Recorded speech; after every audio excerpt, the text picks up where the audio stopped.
مسله بیانوي چې کله طلاق راشي د ښځې او د خاوند په منځ کې نای کې جګړې راځي، دشمنی پیدا کیږي دوه خاندانونو منځ کې، نو د هغې د تدارک دپاره الله مونږ ته طریقه ښیي.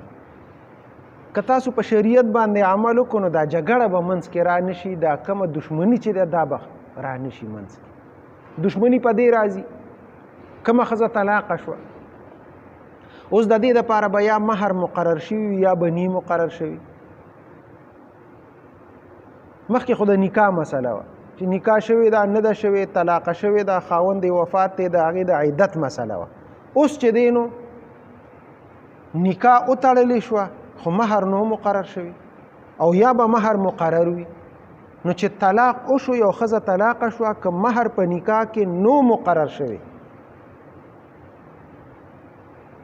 شریعت دا وایي د ښځې ته یو جوړه جامې ورکړئ، ځکه لا واده هم نه دی شوي، بس صرف نکاح تړلې شوې ده، نو بس یو جوړه جامې پیزار دا وله ورکړئ چې په خوشحالۍ سره دا معامله ختمه شي، چې د زړونو نه هغه نفرت وځي. که مهر وله مقرر شوي وي نو بیا د هغې دپاره دا طریقه ده، که واده شوی دی نو بیا خو د ښځې پوره مهر کیږي، او که واده نه دی شوی نو نیم مهر دی، بیا نو نیم مهر وله ورکړي. بیا هم الله پاک ښځې خاوند ته وایي، اول ښځې ته وایي که تا ورته معاف کړو نو ډېره بخي، خاوند ته وایي پوره وله ورکړه، نفرت پیدا شو چې دا دشمني او جګړه ختمه شي، پوره مهر وله ورکړه. 1 لاک ته مقرر کړي دي، پوره 1 لاک وله ورکړه، حالان کې کیږي نیم 50,000 روپۍ کیږي، خو نه تاسو وله خیر دی پوره ورکړي. ښځې ته وایي چې دا نیم هم ورته معاف کړه، بس معافي وکړئ یو بل ته، خو چې دا جګړه او دشمني جوړه نه شي. نو دا خدای پاک غرض دا دی د دې سبق چې طلاق سره خامخا نفرتونه پیدا کیږي، دشمنۍ پیدا کیږي، چې دا دشمنۍ پاتې نشي او خوش اسلوبۍ سره دا طریقه دا هغه رشته ختمه شي او دشمني پیدا نشي. نو الله پاک دغه مسله مونږ ته ښیي. لا جناح علیکم، ګناه نشته په تاسو باندې، ان طلقتم النساء، که تاسو طلاق کې ښځو لره ما لم تمسوهن، چې تاسو نه وي مسه کړي دوی لره، یعنی غرض دا دی واده لا نه دی شوي، او تفرضوا لهن، یا دا لم دې سره هم دی، او لم تفرضوا لهن، یا نه دی مقرر کړي تاسو دوی دپاره فریضة مهر، مهر ولا نه دی مقرر شوی، نو څه چالو کې ومتعوهن، سامان ورکې دوی ته لږ شانتې متا، سامان ولا لږ شانتې ورک، علی الموسع قدره، په مالدار باندې د هغه په اندازه. اوس که مالدار سړي وي نو هغه دی ولا د 50,000 روپو جوړه واخلي، د 1 لاک روپو جوړه دی ولا واخلي، او که نه غریب سړي وي نو هغه یې د 0 روپو جوړه ولا واخلي. غرض دا چې کور کې څنګه ماحول یې هغسې جوړه ولا واخلي. علی الموسع قدره، په مالدار باندې د هغه په اندازه، وعلى المقتر قدره، او په غریب باندې د هغه په اندازه. متاعا، دا سامان دی بالمعروف، په ښه طریقې سره، دا د شریعت مطابق، بس دا د شریعت مطابق کار دی چې بس لږ خوشحاله کې چې خفګان منځ نه وځي. حقا دا لازم دی علی المحسنین، په نیکانو باندې، دا د نیکانو باندې الله یو حق مقرر کړی دی چې ورکې ور. بغیر محرم نکاح کیږي، ښه نکاح وتړلی شوه مهر پکې مقرر نه شو، نکاح په څه سره کیږي؟ ایجاب او قبول او 2 ګواهان، چې 2 ګواهان ناست دي، نه بس ایجاب او قبول شو د 2 ګواهانو په منځ کې پکې مهر نه دی مقرر، وشوه نکاح. زمون الحمدلله اوس هم داسې خلک شته، اوس د دې روژې نه مخکې ما یو نکاح تړله، مالدار خلک وو، مې مهر وی نشته مهر، بس د شریعت مطابق، بس شریعت څه مقرر کړي وی هغه هم تی مونږ نه غواړو. داسې ښه خلک هېڅ مونږ نه غواړو، مونږ رشته کوو، مونږ چې دی نو مهر، حالانکې مهر ضروري شی دی چې مقرر شي. دا بعضې خلک وایي وله کور ورپسې ولیکې، او وله 10 تولې او 20 تولې او 100 تولې کالي ولیکې، دا جګړې وي په دې باندې. دا خو کاروبار کوئ تاسو، که رشته نه کوئ. داسې ښه خلک بس وی مونږ د طرف نه هېڅ نشته، که تاسو خپله څه مقرروئ هغه مقرر کېږي، مونږ نه غواړو. داسې ښه خلک نو رشته دغې ته وایي، دا رشته کولی او یو کاروبار کولی، نو کاروبار لکه څاروی چې اخلي.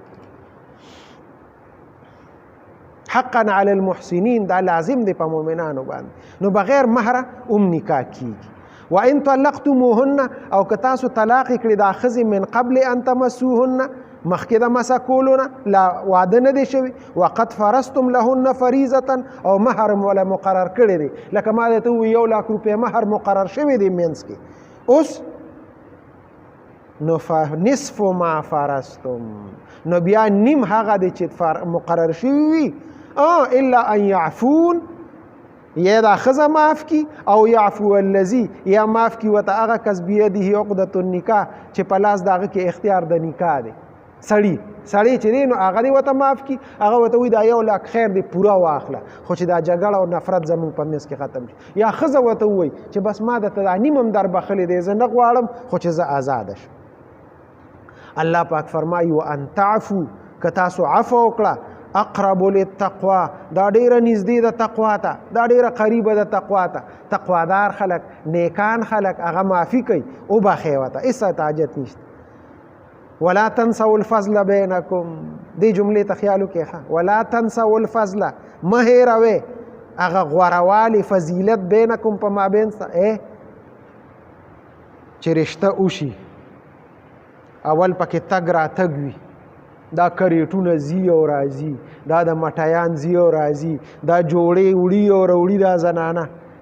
څونه مینه محبت د هغې دوو خاندانونو دا نوې رشته کې ډېره مینه وي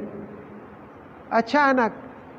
نظر بد ولګي هغه رشته خرابه شي نو الله فرمایي چې رشته ماته شوه نو هغه منځ کې ستاسو منځ کې چې کوم هغه مینه او تعلق و چې دا تاسو به تلې راتلې او د یو بل روټۍ او چای به هم خوړې څکلې او ډېر یو بل سره مینه هغه تعلق خو شته که نه هغه مې روئ ولا تنسوا الفضل مې روئ هغه فضیلت بینکم په مابین ستاسو کې تاسو به د یو بل ډېر قدر او احترام کو چې حق باقي پاتې شي ان الله بشک الله پاک بما تعملون هغه چې تاسو کوئ بصیر لیدونکی دی الله وایي زه تاسو ته ګورم زه ستاسو هر څه نه خبردار ذات دا خبرې چې کله راشي دا نکاح ده دا واده دی دا چې دی نو تګ راتګ دی دا جنج دی دا چې دی نو ډولۍ ده دا بولیمه ده یا طلاق دی جنگ جګړې دي په دې کې اکثر د خلکو نه منځونه قضا شي په دې مصیبتونو باندې وي د الله حکمونو ته خیال نه وي الله سمدستي وګوره منځ کې پکې الله پاک وروستو بیا دغه مسلې دي منځ کې الله پاک وایي حافظو علی الصلوات حفاظت وکړئ د منځونو خیال کوئ په دې جنګ جګړو کې دنه د الله فرض مونځ پاتې نشي یا په خوشحالۍ کې دنه پاتې نشي جنج دی یا نورې خبرې دي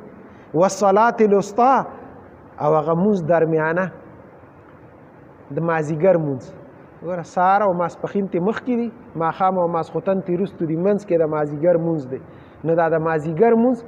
او دا جنج منج چې وي تاسو وګورئ که دا ډولۍ خلک راوړي دا اکثر د مازدیګر کې وي او څوک خلک چې جنجان وي ټولو نه مونځ تلي وي نو دا مازدیګر الله وي ډېر زیات خیال وساتئ دا اهم مونځ دی چې دا تاسو نه پاتې نشي وقوموا لله قانتین او ادرېږئ خدای پاک ته عاجزي کوونکي الله ته په مانځه کې خپل عاجزي لوړاندې کوئ اوس دا فإن خفتم که تاسو یریږئ لار ده سورلی کې روانې ګاډي کې روانې یا په سورلی باندې مخکې د دشمن یاره ده الله پاک فرمای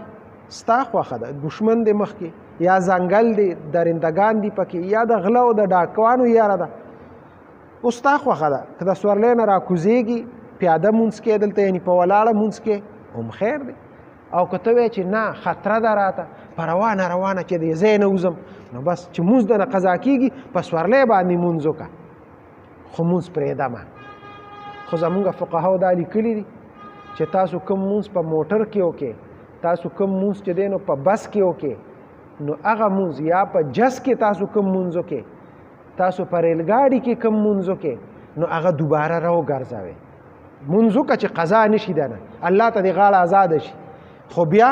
چونکې ستا قبله صحیح نه وه ستا ناسته ستا ولاړه صحیح نه وه صرف هغه قضا دې د ځانه هغه کړه ادا دې وکړه بس اوس تاسو چې دی کله فارغ شي نو بیا هغه مونځ ځان له وکړئ نو فقهاو دا لیکلي دي وایي دغه مونځ دوباره وکړئ که چا ونه کړو نو اوشو خیر دی فریضه ته ادا شوه خو بهتر او اولا دا ده چې دغه مونځ دوباره وکړی شي نو الله فرمای فإن خفتم که تاسو یریده فرجالا لاندې منځو کې یعنی په کوز په ولاړه باندې منځو په خپو باندې امام ابو حنیفه لیکلی دي په خپو باندې او رکبانا یا په سورلی باندې وکړي بس په سورلی باندې وکړه چې د غځې نه وځي فاذا امنتم هر کله چې تاسو په امن کې شئ نو فذکروا الله یادوئ خدای پاک لره کما علمکم لکه څنګه چې تعلیم درکړی دی تاسو ته غرض دا چې بیا هغسې هغه منځو کې دوباره راوګرځوئ یا چې دی نو هغسې کوئ څنګه چې د الله حکم دی ما لم تکونوا تعلمون هغه چې نه وی تاسو پوهېدونکي په دې باندې مخکې تاسو ته دا مسله نه وه معلومه چې په بس کې مونځ کېږي که نه کېږي په سورلی باندې مونځ کېږي که نه کېږي اوس تاسو ته علم حاصل شو د الله طرف نه وحی راغله چې یاره دغسې مونځ کوئ په سورلی هم ستاسو مونځ کېږي خیر دی نو الله فرمایي تاسو ته مخکې علم نو اوس درته علم راغی دوباره دا سبق